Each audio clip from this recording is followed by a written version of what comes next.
என என்ற தந்தைக்கும் தாய்க்கும் மக்கள் இனம் என்ற தமிழ்நாடு தனக்கும் தினையளவு நலமேனும் பயக்குமெனின் செத்தொழியும் நாள் எனக்கு திருநாளாகும். நாட்டிற்காக இறந்தவருண்டு, நங்கைக்காக கூட பிரிந்தவருண்டு, பழிக்காக மாய்ந்தவருண்டு. ஆனால் மொழிக்காக மரணித்தான் என்றால் அது தமிழனாகவும் தமிழுக்காகவுமே என்று நாம் தலை நிமிர்த்தி கூற முடியும். இது வெறும் வார்த்தை மொழி அல்ல, வர்த்தக மொழி அல்ல.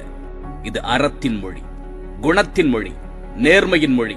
இது வாழ்வியல் நெறி சொன்ன மொழி. தமிழை என் உயிரென்பேன் கண்டீர், உயிரை உணர்வை வளர்ப்பது தமிழே என்ற சொல்லிற்கு உரிய மொழி.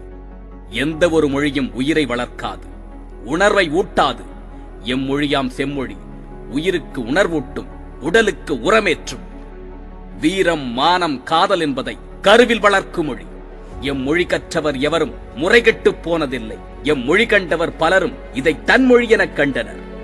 2000 ஆண்டுகளுக்கு முன்பு முப்பால் கண்டது, 3000 ஆண்டுகளுக்கு முன்பே இலக்கணம் கொண்டது, 4000 ஆண்டுகளுக்கு முந்தைய நாகரிகம் கொண்டது.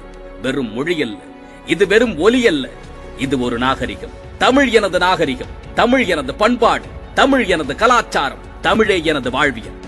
இது அறம் சொல்லி மரம் சொல்லி உரம் தந்த மொழி, அகம் சொல்லி புறம் சொல்லி எம் தரம் காத்த மொழி. ஆனால் இன்று எங்கு போனது? எங்கே தொலைந்தது? மறந்து போனதா, இல்லை இறந்து போனதா? தமிழ் எங்கே? தமிழன் எங்கே? என் வாழ்வியல் நெறிமுறைகள் எங்கே? இன்று அகிலம் ஆளும் மொழிகளுக்கெல்லாம் அரிச்சுவடி தெரியாத காலத்திலே எம் மொழிக்கு இலக்கணம் கண்டு இலக்கியம் தந்த எம் குலம் எங்கே? அறம் செய்ய விரும்பு ஆறுவது சினம் என்று அரிச்சுவடி சொல்லி தந்த நம் பண்பாடு எங்கே?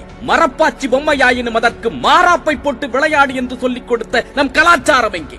ஆங்கிலம் தான் சிறந்தது, ஆங்கில கல்வியே உயர்ந்தது என்று தமிழன் ஏற்றுக்கொண்டானோ அந்த புள்ளியில் தொலைந்து போனது நம் பாரம்பரியம். அதில் இருட்டடைப்பு செய்யப்பட்டது நமது வாழ்வியல். என்று மடியும் எங்கள் அடிமையின் மோகம் என்று கூறியது போன்று அடிமைத்தனத்தில் மோகம் கொண்டு, ஆங்கில நாகரிகத்தில் மோகம் கொண்டு தன் சுயத்தை இழந்து சூரியமாகி நிற்கின்றான். இப்பொழுது புரிகிறதா?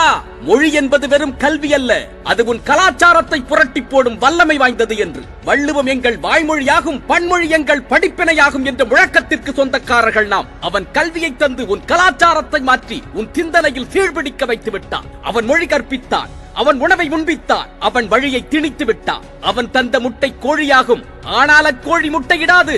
அவன் தரும் விதையில் தக்காளி வரும், ஆனால் அதில் விதை இருக்காது. அவன் தரும் விதையால் திராட்சை வரும், ஆனால் உன்னால் அதை கொண்டு விதைக்க முடியாது. அவன் தரும் மாடு உனக்கு பால் தரும், ஆனால் அது சினையாவதற்கு அவன்தான் ஊசி தருவான். முட்டையில் தொடங்கி விதையில் வளர்ந்து மாட்டில் நிற்கின்றது அவன் அரங்கேற்றிய திட்டம். நாளை உன்னில் நிற்கும். மாட்டிற்கு மாத்திரமல்ல ஊசி, உன் மனைவிக்கும் தயாராகி கொண்டிருக்கிறது. வேடிக்கை பார்க்க தயாரா அல்லது உன் வீரியத்தை காக்க தயாரா? இதுவரை நீ கற்றது கல்வி அல்ல, இதுவரை நீ வாழ்ந்தது வாழ்க்கை அல்ல, இதுவரை கொண்டது உன் கலாச்சாரம் அல்ல. எங்கோ தொலைத்துவிட்டு நிற்கின்ற நம் கலாச்சாரத்தை இன்றே மீட்டெடுப்பதற்கு நம்மில் ஒவ்வொருவரும் ஒன்றுபடுவோம். தமிழன் என்பதில் பெருமிதம் கொள்வோம். தமிழ் வாழ்வியல் கொண்டு நலமுடன் வாழ்வோம். இத்தனை காலம் இருண்ட விழிகளை இயன்ற வரையில் திறந்து பார்த்து சுயத்தை இன்றே மீட்டெடுப்போம். சுயத்தை இன்றே மீட்டெடுப்போம்.